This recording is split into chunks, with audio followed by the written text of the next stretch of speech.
ஒரு மனிதனுடைய வாழ்க்கையில ருணம், ரோகம், சத்ரு இந்த பாவகத்தை குறிப்பா நம்ம ஆராய்ச்சி பண்ண போறோம். கடன் எதனால ஏற்படுறது, எப்படி கடன் ஏற்படுறது, அந்த கடன் அடைவுபடுறதுக்கு உண்டான வழிமுறைகள் என்ன, நோய்கள் எதனால் ஏற்படுகிறது, எந்த கர்ம வினை பாவங்களால் தொற்றுகள் உண்டாகிறது, பரம்பரை நோய்கள் எதனால் வருகிறது, வழக்குகள் அப்படின்ற ஒரு விஷயம் கான்சன்ட்ரேஷன் வருது அப்படின்னா எப்படி வழக்குகளை சமாளிப்பது, வழக்குகளை எப்படி கொண்டு போகணும், முடிவுக்கு வருவது எப்படி, ஒரு சின்ன ஒரு ஆராய்ச்சியில ஒரு மேல் வரியை மட்டும் நம்ம டச் பண்ண போறோம்.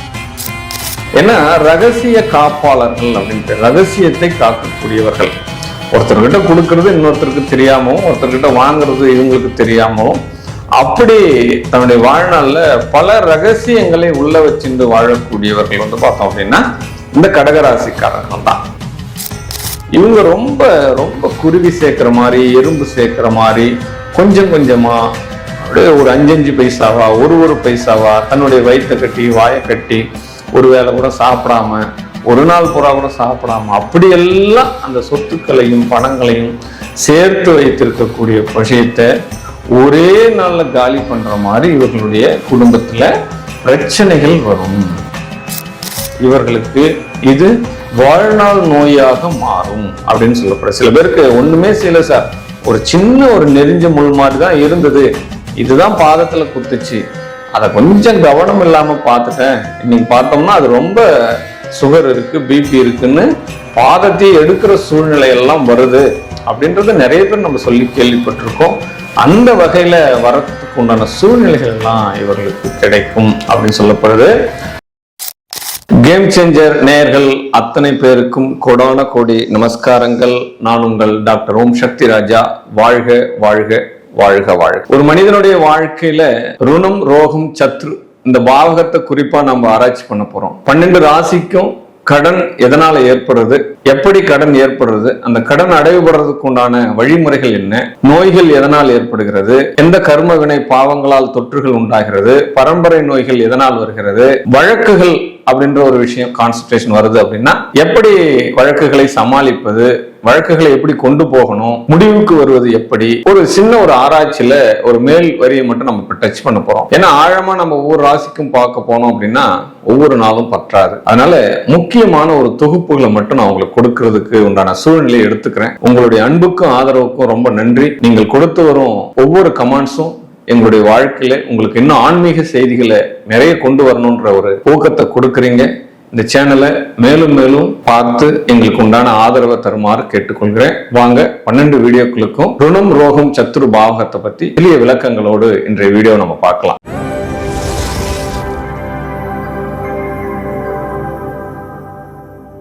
வெற்றிக்கு வித்தான கடகராசி அன்பர்களே, இந்த கடகராசியை சொல்லணும் அப்படின்னா தாய்மை குணம் மிக்கவர் அப்படின்னு ஒரு இவர்களுக்கு தலைப்பு கொடுத்துடலாம்.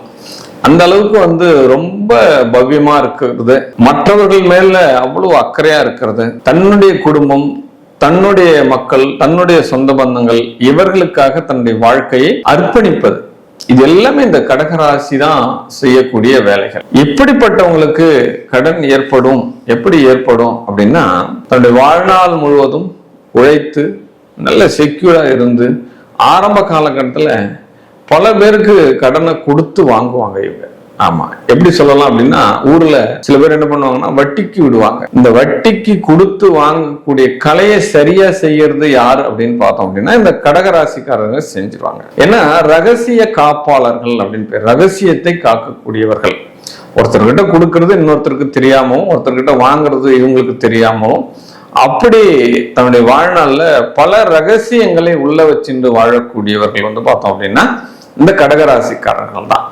இந்த கடன் கொடுத்து வாங்குறதுல இவருக்கு கெட்டிக்காரர்களாக இருப்பார்கள். ஆமா, ஆரம்ப காலகட்டங்கள்ல எல்லாமே இது ரொம்ப அவர்களுக்கு பெரிய வெற்றியை தரும். ஆரம்ப காலகட்டத்தில்னா இவங்களுடைய வாலிப வயசுலயும் சரி, சம்பாதிக்கிற வயசுலயும் சரி, பல லாபங்கள் இவர்கள் இந்த பைனான்ஸ் ரீதியான விஷயங்கள்ல ஏற்றுக்கொள்வார்கள். பின்னாடி இவங்க சம்பாதிச்ச அத்தனை விஷயங்கள்லயும் பெரிய இழப்புகளை சந்திக்க நேரிடும் தன்னுடைய வாழ்நாளுடைய பிற்பகுதி வாழ்க்கையில. இது எல்லா கடகராசிக்காரர்களுக்கும் நடக்கும். ஏன்னா இவங்க ரொம்ப ரொம்ப குருவி சேர்க்கிற மாதிரி, எறும்பு சேர்க்கிற மாதிரி கொஞ்சம் கொஞ்சமா அப்படியே ஒரு 5 பைசாவா, ஒரு பைசாவா தன்னுடைய வயிற்றை கட்டி வாயை கட்டி ஒரு வேளை கூட சாப்பிடாம, ஒரு நாள் பூரா கூட சாப்பிடாம, அப்படியெல்லாம் அந்த சொத்துக்களையும் பணங்களையும் சேர்த்து வைத்திருக்கக்கூடிய விஷயத்தை ஒரே நாள்ல காலி பண்ற மாதிரி இவர்களுடைய குடும்பத்துல பிரச்சனைகள் வரும்.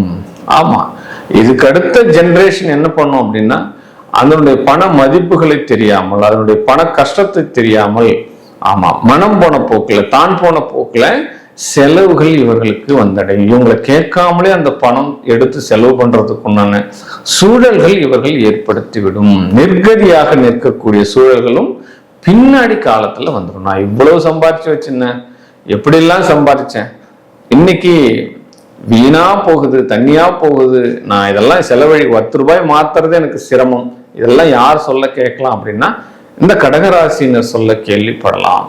இந்த சொத்துக்கள், இந்த பணங்கள், நிலங்கள், எல்லா வீடுகள், மாளிகைகள் எல்லாமே இவர்களுடைய அனுபவத்துக்கு இல்லாமல் தன்னுடைய வாரிசுகள் அதை ஆக்குமிப்பு பண்ணுவார்கள்.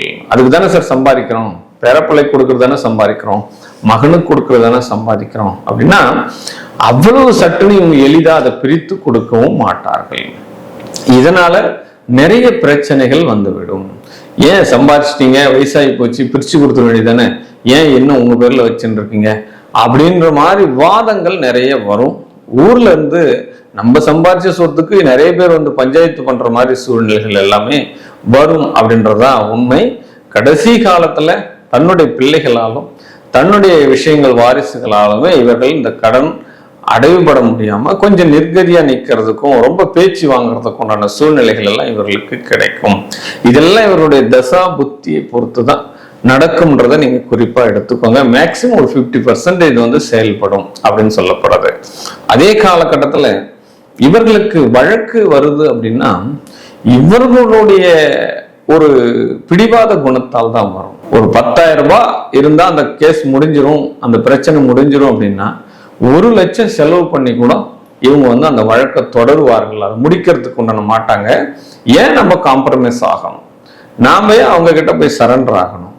அதனால இன்னும் பல லட்சம் செலவானாலும் பரவாயில்ல, நாம் அவனை இப்படிதான் வீழ்த்தணும் அப்படின்ற மாதிரி ஒரு வம்படிக்காவது இவர்கள் வந்து நிறைய விஷயங்கள் வந்து இந்த மாதிரி செலவு பண்ணுவாங்க. வீம்புக்காச்சும் செலவு பண்றது இல்லையா, அந்த மாதிரி விஷயங்கள்லாம் இவர்கள் செலவு பண்றதுக்கு உண்டான சூழல்கள் நடக்கும்.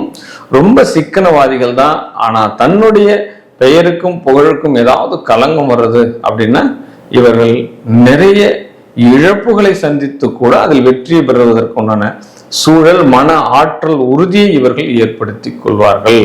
அதுல பார்க்க மாட்டாங்க. அதே நேரத்துல ஊர்ல எல்லார்கிட்டையும் என்ன பண்ணுவாங்க அப்படின்னா, இவரு சிக்கனவாதி, யாருக்கும் உதவ மாட்டாரு அப்படின்ற ஒரு பேர் எடுக்கிறதுக்கு உண்டான சூழ்நிலையும் உருவாகும். ஆனா அவர்களுக்கு வரக்கூடிய வாரிசுகள் வள்ளலாக இருப்பார்கள். ஏன்னா அவங்க சம்பாரிச்சது இல்லையா, யாரோ ஒருத்தர் சம்பாரிச்சதை எடுத்து கொடுக்கறதுக்கு என்ன வருது. அதனால இவர்களுக்கு அந்த வள்ளல் பேர் கிடைச்சிடும். ஆக்சுவலா சேர்க்கறது இந்த கடகராசிக்காரர்கள் சேர்ப்பார்கள்ன்றதான் உண்மையான கருத்து. இவர்களுக்கு ஒரு வியாதி வருது அப்படின்னா, பாதம் சார்ந்த நோய்கள் வரும் பொழுது ரொம்ப கவனமாக இருக்கணும்.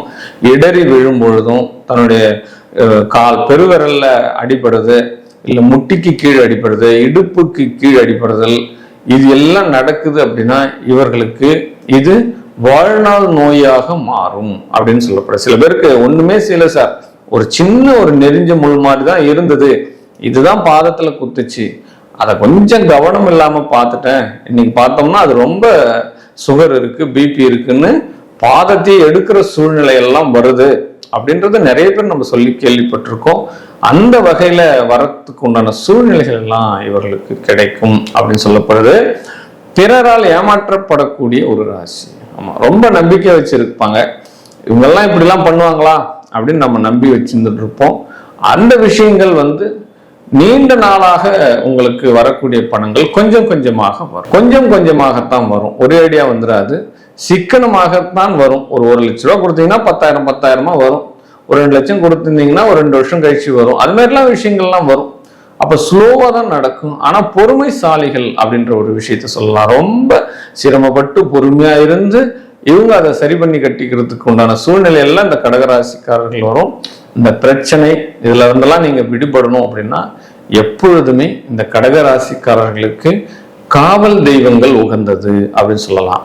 இந்த ஐயனாரப்பன், ஆற்றங்கரையில் உள்ள தெய்வம், ஏரிக்கரையில் உள்ள தெய்வம், வயல்வெளிகளில் உள்ள தெய்வம், கூடாரம் இல்லாமல் வெறும் செங்கல் வைத்து வழிபடக்கூடிய ஒரு தெய்வம், அப்ப மதுரை வீரன், எல்லைக்காளி, அப்ப வனபத்ரகாளி, இந்த மாதிரி காவல் தெய்வங்கள், ஆக்ரோஷமான தெய்வங்கள், தலை வேறு உருவம் வேறு உள்ள தெய்வங்கள், இதெல்லாம் நீங்க வழிபாடு பண்றீங்க அப்படின்னா உங்களுடைய கடனில் இருந்தும் உங்களுடைய வழக்குகள் இருந்தும் உங்களுடைய வாழ்க்கையை வெற்றியாக வாழ்வதற்கு உண்டான சூழல் இந்த பிரபஞ்சம் உங்களுக்கு கொடுக்கிறது அப்படின்றத சொல்லி அனைவரும் நலமாக இருக்கட்டும்.